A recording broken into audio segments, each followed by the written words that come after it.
Hello po at ituturo ko po sa inyo kung paano ang paggamit ng Betagray. Ayan, yan yung valve cover.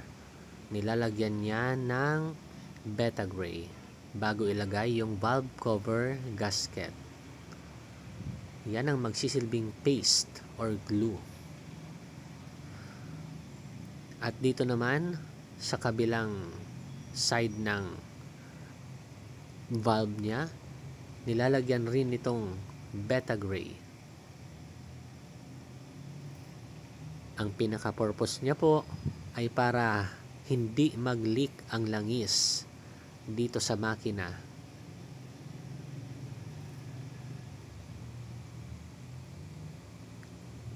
Kitang-kita nyo naman. At ito yung nilapat na yung valve cover gasket, yung kulay itim na gasket na yan sa palibot.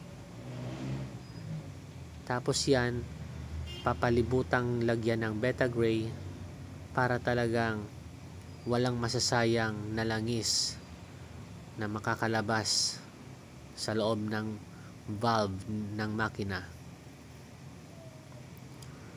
So ayan po, naway may natutunan kayo sa kung anumang gamit nitong Betagray. Salamat po.